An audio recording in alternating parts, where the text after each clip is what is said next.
what's your perspective on the link between leaders building their coaching capability and something happening in the performance of their teams? Oh, 100% direct connection. Even in life, I think, Chris, I've seen people become much more confident in their skills and their abilities and happier because they're actually getting to the heart of what matters and thinking about what drives an individual. Yeah. What's the right conversation to have with that individual, because I understand their character. So it can lead to success in a variety of areas, not just work. It's interesting, isn't it? So this might be a tricky one, but if you had to call out what was the most valuable element of the process and the journey that you've been through with the team, what would that be? I don't think I can pick one thing. I think the whole journey was the amazing thing. I mean, from thinking back to the start, I would always say I got coaching, Chris, but I feel that now I get it, because at the very start we looked at coaching fundamentals. So what's the difference between coaching advice, feedback?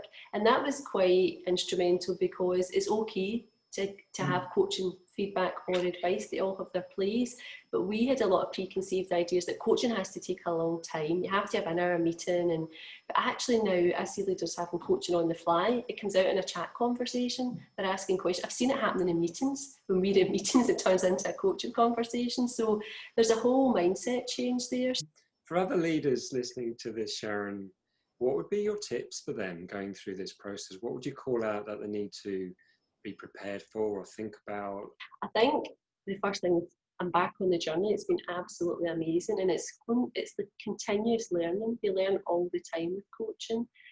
Be open to it. So you're going to have to be vulnerable. Be prepared to be challenged, because Chris is relentless in his questioning, but enjoy it most of all and have fun with it, because the differences you will see within yourself and within your team will only take you to better places. So how on earth are you going to sustain and even take this to new levels going forward? Yeah, you have to make a real conscious effort to keep it alive. So because we've been in this together, we have a common language that we use. So we now follow the SIW model: situation, impact, what's next. And it's funny, even this morning I was having a meeting about some group coaching that we're going to have to do, and the coach was asking me, how do you think we should position this? And I said, let's think about the model. Situation, explain. So we work through it that way. So there's common language that helps to keep it alive. As a team, we have a check-in where we'll talk about what were the wins that you've experienced through coaching, what have you learned, what would you change? And everyone is expected to come prepared to have a discussion, which they do. But then we use it just in general workshop situations where before I may have set an expectation, this is how I want you guys to do something, this is the result I expect from you. But now I'll go and ask them, okay, if it was nirvana when you were dealing in this piece of work, what would that look like? And we actually have a coaching workshop together, and the engagement in that's quite phenomenal. So there's different things that we are trying that are keeping it alive. So we broke down some timelines like 30, 60, 90 days type things, but realistic goals.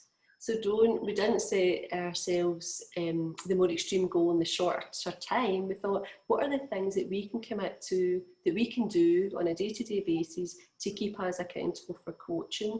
And it may be that you're going to make sure you ask a couple of questions every session within a coaching session to make sure you're listening and understanding and you're learning more to dig deeper. So everyone took part in that. And then when we have our monthly check-ins, we go back and reflect, okay, how's that going?